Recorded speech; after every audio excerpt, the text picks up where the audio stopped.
이재명 괴물 독재 국가를 막기 위해서 우리 새미래민주당 상임고문 전 국무총리 이낙연 총리께서 오셨습니다. 여러분 다시 한번 큰 박수 부탁드립니다.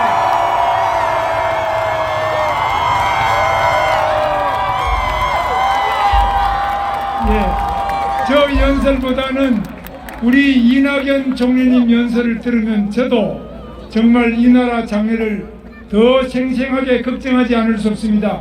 이낙연 총리님의 말씀을 청해 듣겠습니다.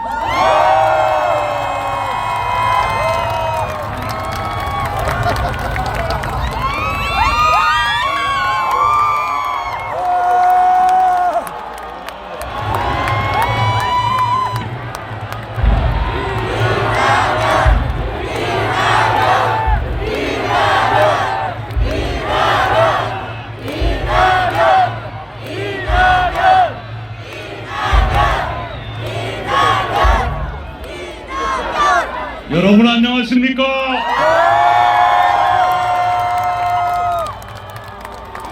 이 자리에서 처음 뵙습니다.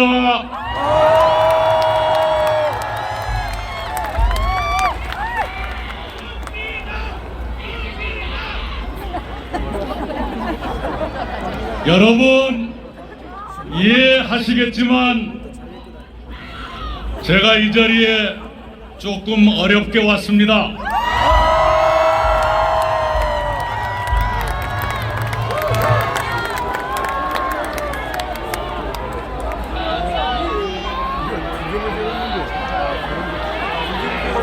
네.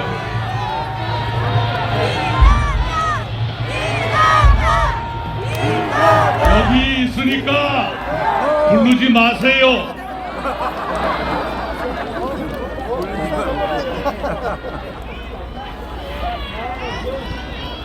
만약 더불어민주당이 범죄 혐의 없는 후보를 내놓았더라면, 그래서 지금 그들이 하는 것처럼 법을 마음대로 뜯어고치고 사법부를 파괴하는 일이 없었더라면 저는 이 자리에 오지 않았을 것입니다.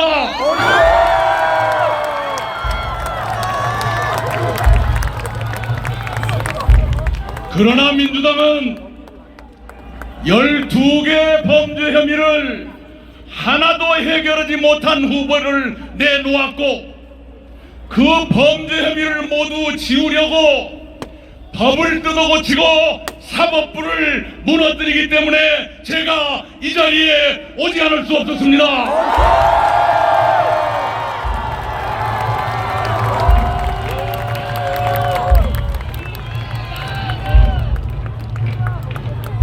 만약에 지금 나 여기 시청 앞에 김문수 후보가 이거 저 보고 있으니까 이따 통화하자고. 위선과 사욕으로 인생을 살았더라면, 권력만 탐하면서 일을 제대로 하지 않은 사람이었더라면 저는 이 자리에 오지 않았을 것입니다.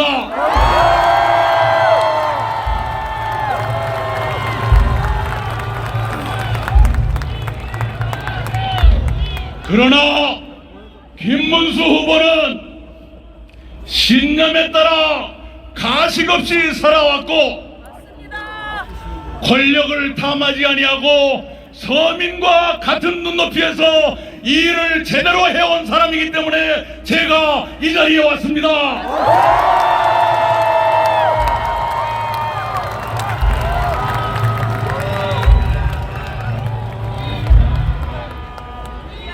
그래서 저는 딱 일주일 전에 김문수 후보를 세상 태어나서 75년 만에 처음 만났습니다.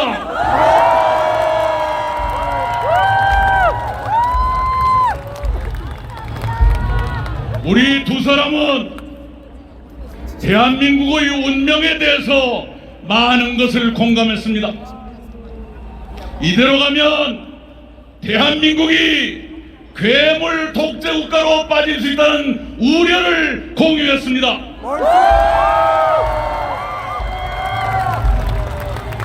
그래서 무엇보다도 먼저 대한민국이 괴물 독재 국가로 추락하지 않도록 힘을 모으기로 합의했습니다.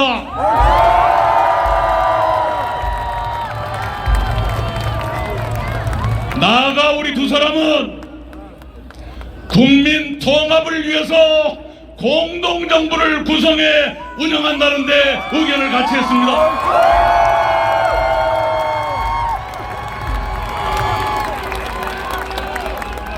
그리고 2년 안에 분권형 개헌을 매듭 짓고 3년 안에 제7공화국을 출범시키면서 임기 욕심 부리지 말고 퇴진하기로 합의했습니다.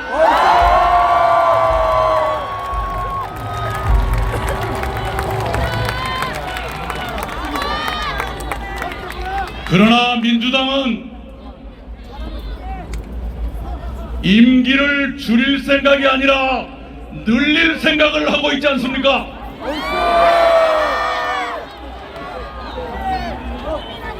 아마도 그 사람들은 임기 5년 마치고 또 출마해서 2번 더 하면 13년이 됩니다.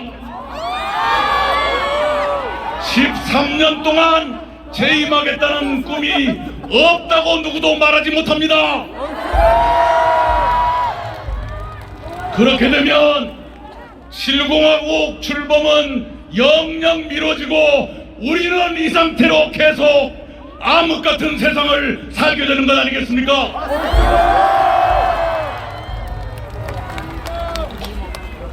오늘 저는 여러분께 10가지 질문을 드리고 여러분 답을 드린 다음에 내려가겠습니다.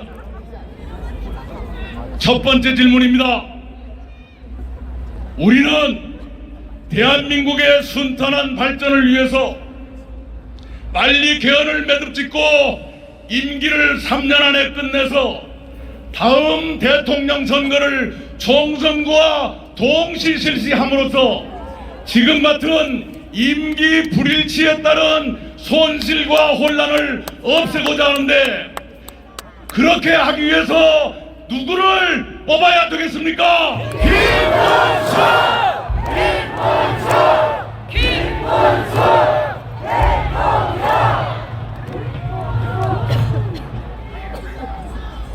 권력은 항상 견제받아야 합니다.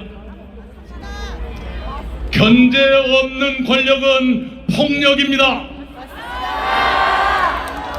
김문수가 대통령이 되면 그날부터 국회의 견제를 날마다 받게 될 것입니다. 그래서 김문수는 그럴 사람도 아니지만 나쁜 짓 하려고 그래도 할 수 없게 될 거예요. 그런데 만약 반대로 된다면 국회 300석 중에서 우호 세력까지 합쳐서 193석이나 가진 정당이 대통령까지 갖게 된다면 그 누구도 견제하지 못합니다. 그래서 그 사람이 엄청난 잘못을 저질러도 국회가 탄핵하지 않을 것이고, 국회가 나쁜 법을 통과시켜도 대통령은 거부권을 행사하지 않습니다.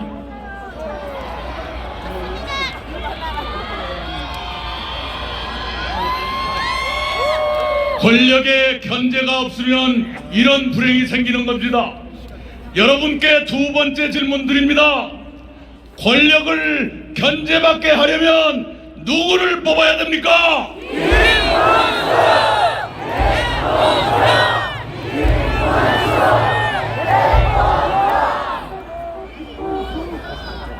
법치주의는 민주주의의 최후의 보루입니다. 사법권 독립은 민주주의의 핵심입니다. 그러나 지금 저 사람들은 선거 끝나고 이틀 뒤에 국회 본회의를 열기로 잡아놨어요. 뭘 하느냐? 선거법에 자기가 유죄로 나온 그 조항을 바꿔버리려고 지금 하고 있습니다. 그렇게 되면 만약 그쪽이 이기면 그 이상한 법을 거부권도 행사하지 않고 실행할 것 아니겠어요? 옳소. 그러면 대법원은 유죄 파기환송을 뒤집을 것 아니겠습니까? 그렇게 되면 법치주의는 누더기가 되고 사법부는 망가진 엉망진창 사법부가 될 것 아니겠습니까? 그렇게 되면 대한민국 민주주의도 골로 가는 것 아니겠습니까? 그래서 여러분께 드리는 세 번째 질문입니다. 사법권 독립을 유지하고 법치주의를 지키려면 누구를 뽑아야 됩니까?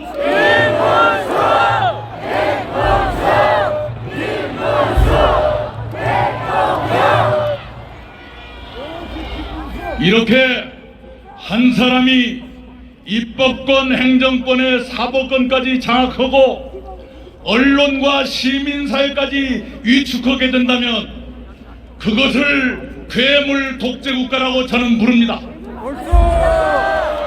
왜 그런 이상한 이름을 붙였느냐? 어느 책을 봐도 그런 나라가 없기 때문에 괴물이라고 제가 이름 붙였습니다. 이런 괴물 독재국가는 막아야 될 것 아닙니까? 네 번째 질문입니다. 괴물 독재 출현을 막으려면 누굴 뽑아야 됩니까?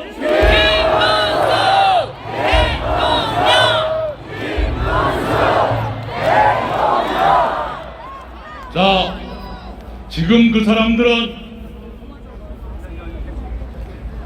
자기한테 유죄를 선고한 대법관 10명을 내란 세력이라고 낙인 찍어놨습니다.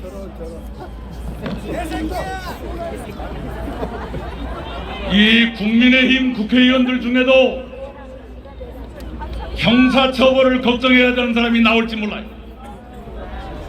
계엄 해제 결의할 때 참가하지 않은 사람들을 처벌할 것 같이 이미 얘기를 하고 있지 않습니까? 이렇게 되면 대한민국은 지난 3년 동안 계속됐던 정치적 내전을 끊지 못하고 그 내전이 공수만 바꿔서 계속된다는 뜻이 아닙니까? 이런 내전은 빨리 종식해야 됩니다. 여러분께 드리는 5번째 질문입니다. 이런 내전을 빨리 종식시키려면 누구를 뽑아야 됩니까?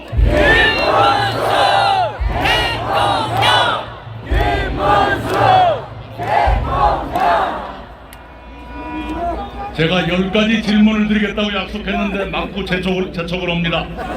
10가지 채울까요? 채우지 말까요? 압축하겠습니다. 지금은 세계 질서가 급변하는 시대입니다. 지난 80년 동안 우리가 익숙하게 살아왔던 그 질서가 뒤집어지고 있습니다. 이런 급변 시기에는 대외 정책이 안정되고 일관성을 가져야 됩니다. 즉흥적인 실언으로 동맹의 신뢰를 잃는다든가 그러면 국가적인 낭패 아닙니까? 대외 정책이 안정되고 신뢰를 유지하려면 누구를 뽑아야 됩니까?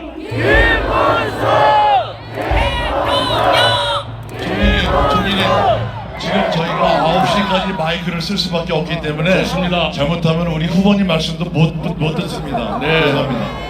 아니 오라고 막 통사정할 때는 언제고. 네, 여러분이 용서해 주시면 압축해서 하겠습니다. 7번째 질문입니다. 경제가 어렵습니다. 일관되고 신뢰받는 경제정책이 필요합니다. 즉흥적인 돈풀기 정책으로는 경제를 망가뜨리기 십상입니다. 내실 있는 경제정책 일관되게 추진하려면 누구를 뽑아야 됩니까?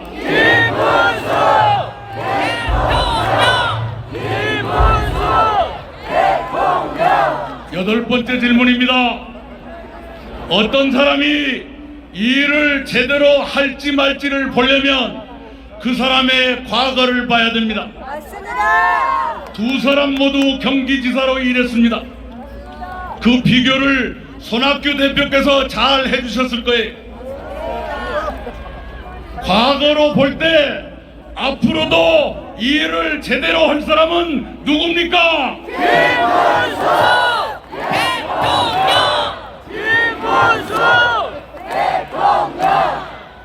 끝으로 아주 중요한 두 가지가 남았습니다. 그냥 내려가 이제. 우리는 인간 존중의 사회를 만들어야 합니다. 그러려면 여성과 장애인을 포함한 사회적 약자들을 존중하고 배려해야 됩니다. 정책으로 존중하고 배려하는 것뿐만 아니라 지도자의 의식에서부터 여성과 약자들을 존중하고 배려하는 그런 인식이 뿌리박혀 있어야 됩니다. 여성과 약자를 배려하는 인식이 아주 깊게 뿌리박힌 사람은 누굽니까?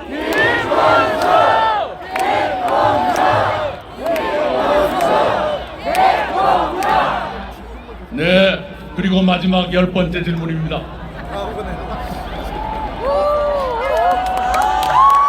우리는 제도뿐만이 아니라 대통령과 그 가족의 덕성이 어떠냐에 따라서 국가적인 불행이 올 수 있다는 것을 체험하고 살았습니다. 대통령과 그 배우자 그리고 자식들의 덕성과 절제, 이것은 국가의 명운에도 영향을 줄 수 있는 매우 중요한 사항입니다. 여러분께 마지막 질문드립니다. 후보 본인과 그 배우자와 가족까지를 통틀어 볼 때 가장 안심되는 후보는 누굽니까?